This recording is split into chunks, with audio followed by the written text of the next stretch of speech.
Crimen y castigo, una mirada contemporánea al derecho penal.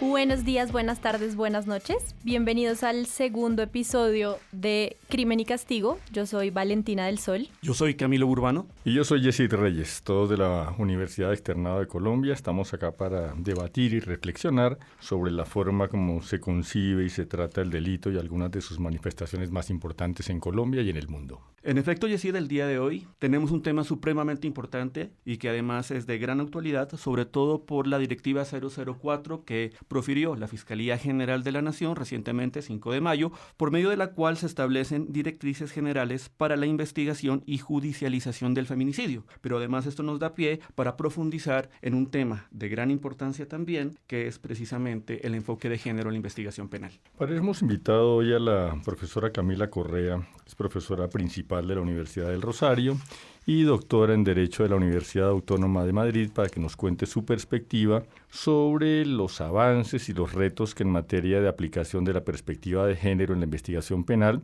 pero especialmente en relación con el trabajo de la Fiscalía General de la Nación, se está realizando en Colombia. Hola Camila, gracias por estar hoy aquí. Antes de empezar, Yesid no lo dijo, pero además de tus maestrías y tu doctorado, en tu pregrado también hiciste un énfasis en literatura y nos gustaría primero que nos cuentes un poco y de manera más distensionada si crees que eso ha tenido algo que ver con el enfoque que le has dado a tu carrera como abogada. Bueno, gracias. Bueno, primero que todo, gracias a todos y a todas por la invitación. Pues yo creo que la opción en literatura lo que me permitió a mí fue adentrarme en distintos escenarios, valga la redundancia, literarios, que en últimas lo que buscan es contar historias. Entonces quizás al principio, al inicio de la carrera no lo tuve tan en cuenta, pero en el trabajo doctoral, sobre todo, tuve que revisar muchos testimonios y muchas sentencias y ahí me encontré, digamos, con la forma de narrar las historias y narrar los hechos que luego pude relacionar con uno de los métodos jurídicos feministas, que es el aumento de conciencia. Entonces, toda esa formación literaria de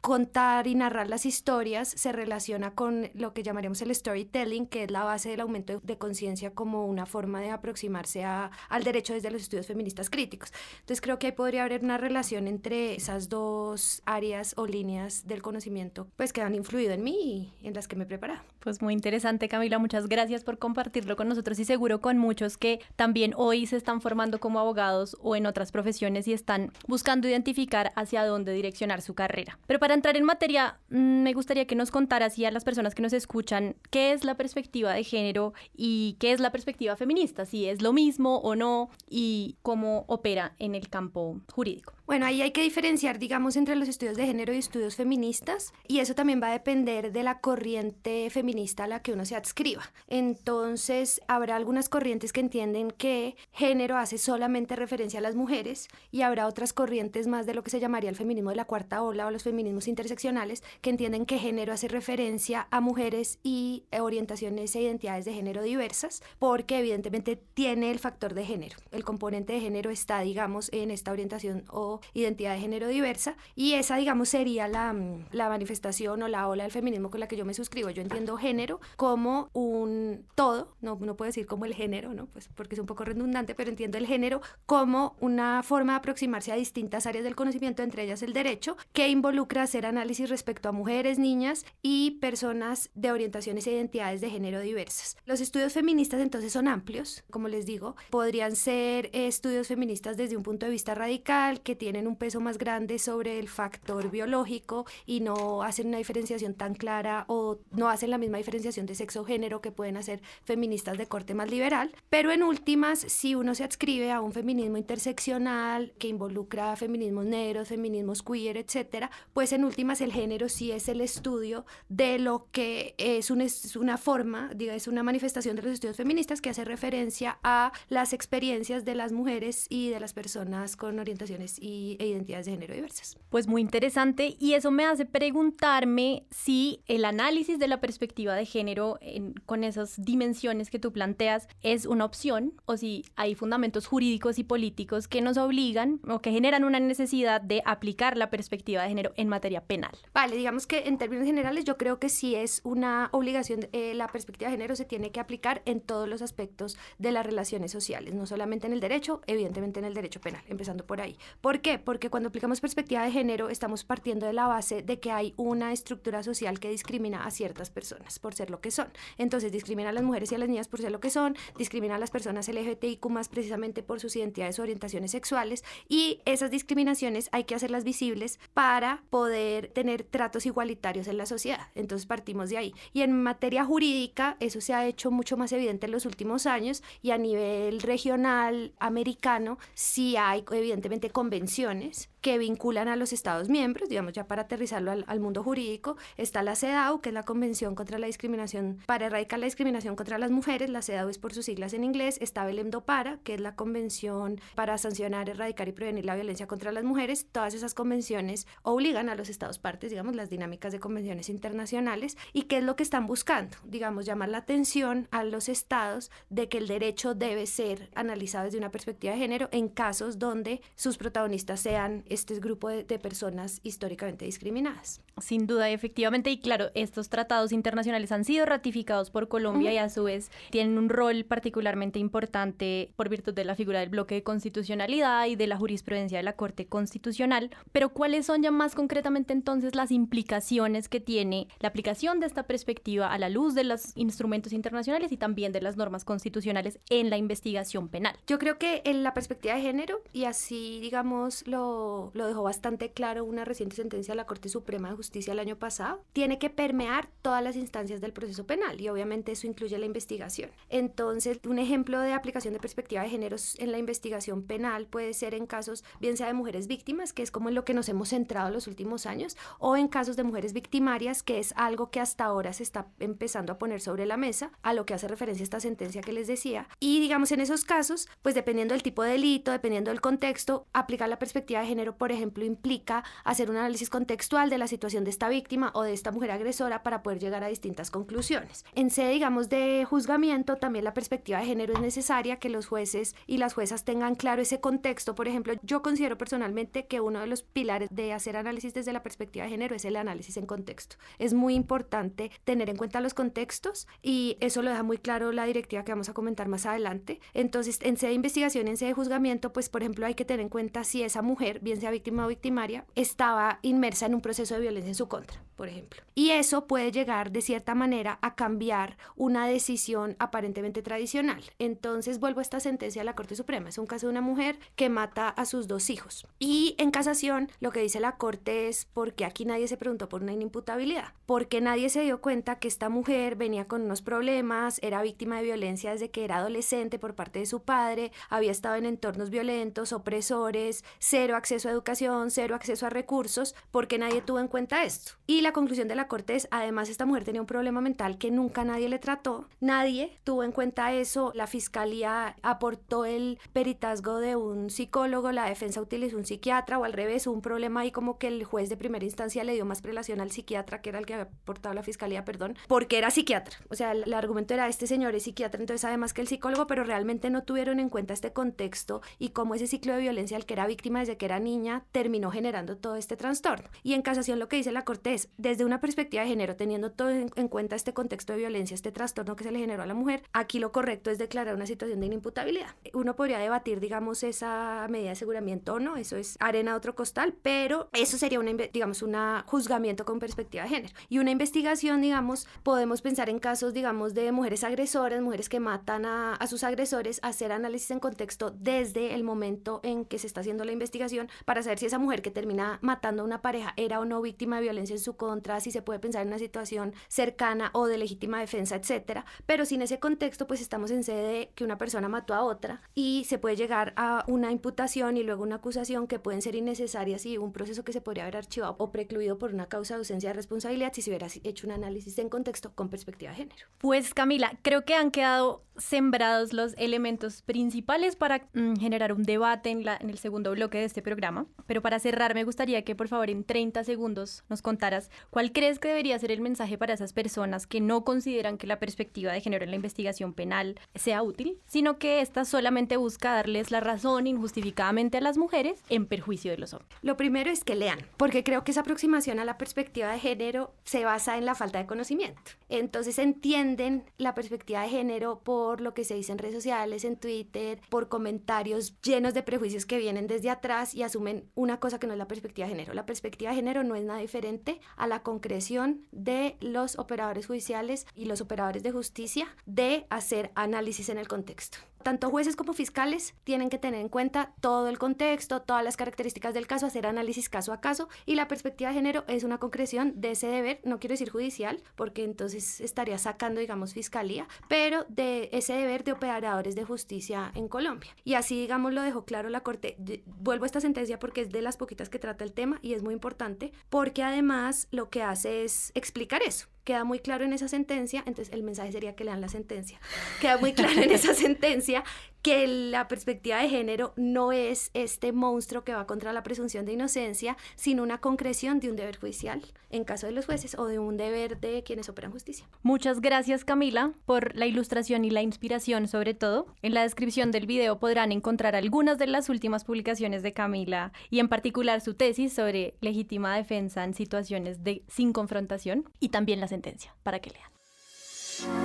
Ahora, en Crimen y Castigo, el debate. En lo que tiene que ver con la forma en que se investiga el delito de feminicidio y con las particularidades que presenta frente a la investigación de un homicidio, hay muchos matices sobre los que vale la pena profundizar, Camilo. Y para entenderlos es importante referirnos a la Directiva 004 de 2023 expedida por la Fiscalía General de la Nación. Desde luego, Yesid, creo que esta es un gran avance en términos de investigación penal. Además porque, como lo mencionaba Camila antes, hay una deuda histórica en la investigación penal sobre el enfoque de género y especialmente el feminicidio.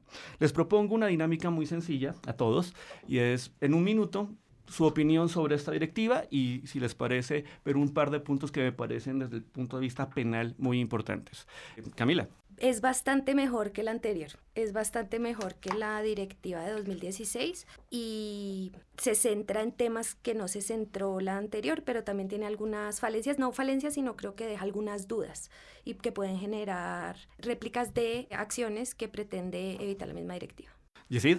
Bueno, pues ahora que está de moda otra vez el tema de la virtualidad y de que si la virtualidad respeta o no respeta los derechos fundamentales, las garantías, si supone una regresión desde el punto de vista tecnológico, pues la directiva hace referencia precisamente a la posibilidad de que las mujeres en determinadas circunstancias puedan comparecer de manera remota al proceso y eso solucionaría que es uno de los inconvenientes que los que se oponen a la reciente sentencia de la Corte Constitucional le hacen a ella. Valentina. Bueno, yo creo que es que la directiva logra avanzar en la materialización de los postulados del derecho internacional, de los derechos humanos y de las decisiones judiciales, que también, como nos hablaba Camila, son aquellas en las que se plantean los principios y los derechos que deben proteger a las víctimas de este tipo de delitos y que, si no se llevan a decisiones más operativas y prácticas, solamente van a quedar en el papel. Así que creo que es un paso en una buena dirección.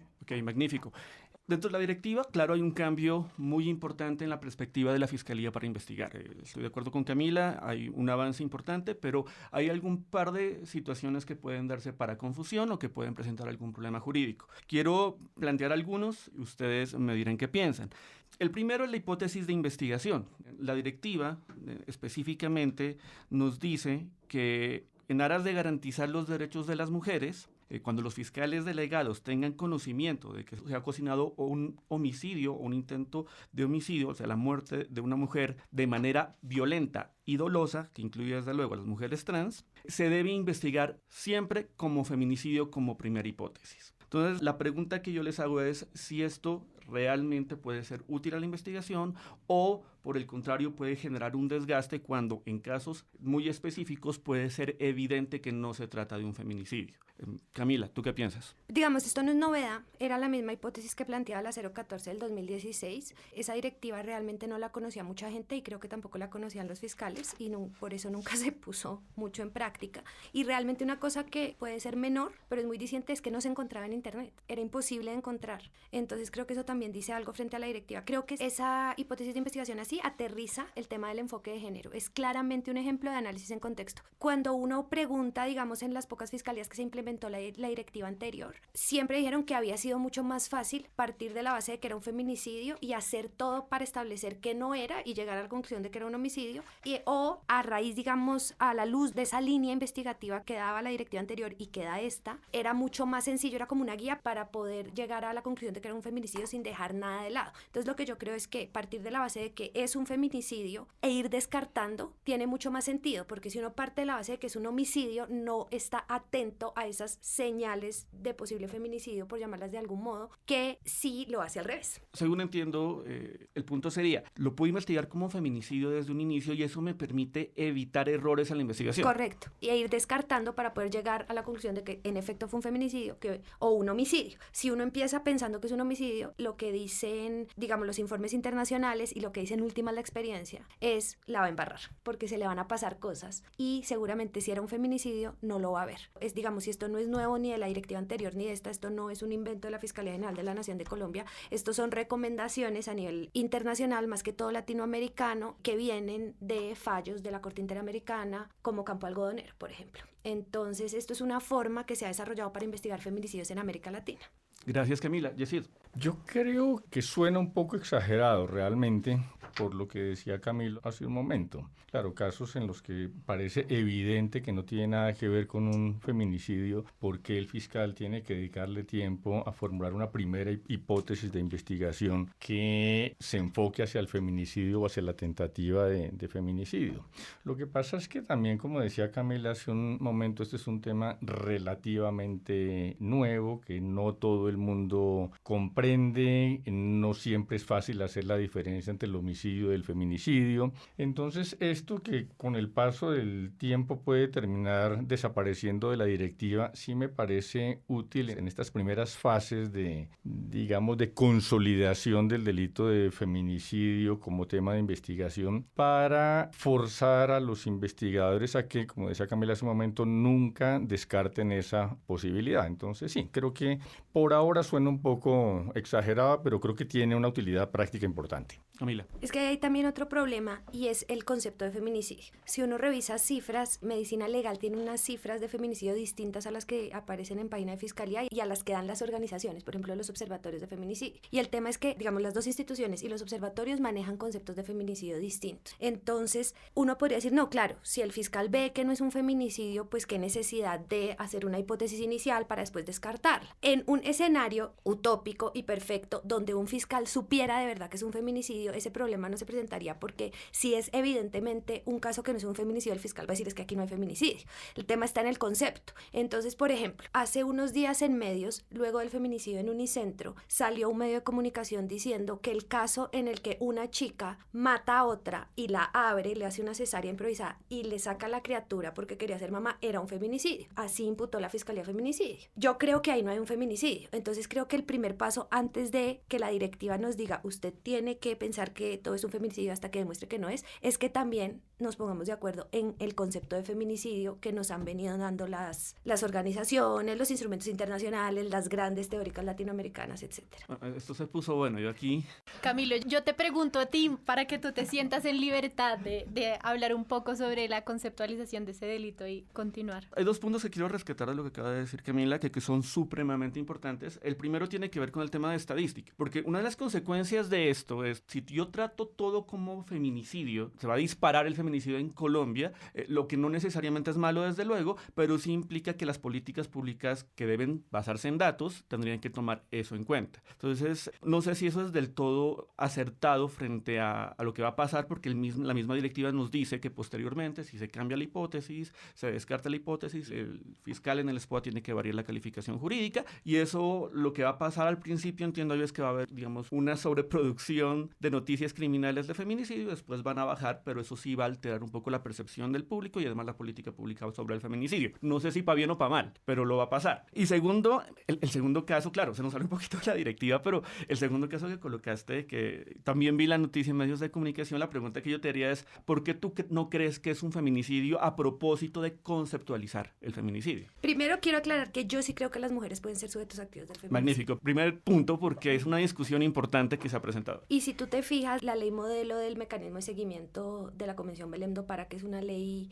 pues que es un documento posterior a Campo Algodonero, sugiere que la creación del tipo penal sea el hombre que, digamos. Yo creo que una mujer puede cometer un feminicidio, pero es también por la forma en la que entiendo yo que es el contenido de la violencia contra las mujeres. Si uno parte de la base de que se trata de una violencia basada en prejuicio, que discrimina, o sea, el fondo de ahí es una discriminación, y es una violencia jerarquizante que busca cualquier manifestación, siendo el feminicidio, digamos, la última, que busca recordarle a las mujeres el lugar que ocupan en la sociedad o castigarlas por salirse de ese lugar, es decir, por no ajustarse a los estereotipos impuestos por la estructura social patriarcal. Y creo que la directiva lo dice en algún sentido, y así lo ha entendido la Corte Constitucional, ese elemento subjetivo por el hecho de ser mujer lo dota de contenido así. Pues ese caso en que una mujer tiene una voluntad de ser madre y no puede, y mata a otra para sacarle la criatura, yo ahí veo, puede haber una discriminación, quizás hay muchas formas de discriminaciones por distintas razones, y por eso creo que conceptualizarlas es útil para no hacerlas invisibles. Busca, digamos, la agrede, la mata, le saca a la criatura, etcétera. Pues ahí lo que hay es una situación de un homicidio que puede ser agravado, que puede haber sevicia, que puede haber un montón de cosas,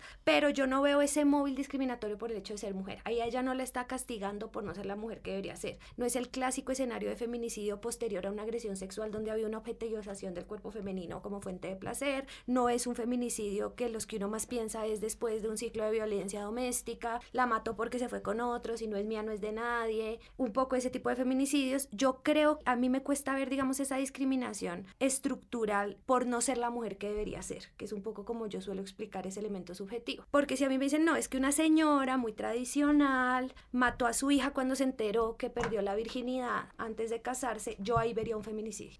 Ese es un ejemplo. Que las mujeres maten menos y que no, ese es otro ejemplo, pero ese es un ejemplo, digamos, para clase. Pero en este caso concreto no veo eso. Claro, yo puse un tweet y tuve unas discusiones y algunas personas me decían como, pero le está objetivizando el rol maternal, listo, pero yo ahí no veo que haya ningún tipo de discriminación basada en estereotipos patriarcales que busquen jerarquizar o poner a la mujer en su lugar. Es un caso discutible, pero yo ahí no veo, digamos, esa estructura subjetiva que obliga al tipo penal y que ha desarrollado las Cortes y la directiva. Camilo, pero tú no te escapes. También cuéntanos cuál es tu perspectiva sobre la conceptualización del feminicidio y si compartes la postura de Camila. Y de paso sobre qué tan útil es que se obligue a los fiscales a formular esa hipótesis como primera en todos los casos de muerte violenta de una mujer, no solamente en el que comenta Camila, en el que claramente merece la pena la discusión, pero pues hay otros como, pues no sé, los delitos imprudentes o unos menos frecuentes en Colombia como los tiroteos masivos en escuelas y universidades donde puede resultar muerta una mujer entre muchos estudiantes. Bueno, varias cosas. Voy con esto primero y es, creo que puede ser en algún momento contraproducente que todo se investigue como feminicidio si ya es absolutamente evidente que no lo es. Yo creo que eso puede generar un desgaste y puede ir en contra de los derechos de las víctimas porque eso implica hacer actos investigativos que tal vez no sean necesarios si yo tengo claro el tema. Entiendo y estoy totalmente de acuerdo que las investigaciones en Colombia de feminicidios han sido por lo menos complicadas y no muy bien llevadas en muchos casos y que si no se investiga el feminicidio como primera hipótesis puede generar una omisión en la investigación importante, pero habrá casos en los que claramente no es un feminicidio o por lo menos que existe evidencia suficientemente sólida para determinar que no existe ese móvil y por lo tanto no creo que se debería investigar así porque por lo que les digo, eso eventualmente termina siendo un problema también para las víctimas de ese homicidio eventualmente. Pero yo quisiera ahí agregar una cosa. Yo creo que aquí es un problema de cómo está redactada la directiva, porque no creo que estén pensando en si yo atropello a una señora en la calle porque me pasé un semáforo, entonces investíguelo como feminicidio, y tampoco creo que entren los delitos culposos en ese punto 3 de la directiva donde hace referencia a la primera hipótesis de investigación. Es verdad que hubiese sido mejor que lo dejaran más claro, como para evitar estas interpretaciones, pero creo que y es cierto que en la otra sí estaba más claro, en la anterior estaba más claro. Exacto. Que hubieran podido copiar, digamos, la redacción de la otra, que estaba mucho más claro, que decía, a ver, aquí no es que si usted sale y atropella a una persona porque se voló un semáforo en rojo, vayamos a investigar feminicidio, porque además tampoco tendría sentido hacerlo en ese contexto, ni si llega una persona mal de sus facultades mentales con una ametralladora y mata a un montón de niñas en un colegio de niñas, por ejemplo, todos son feminicidios.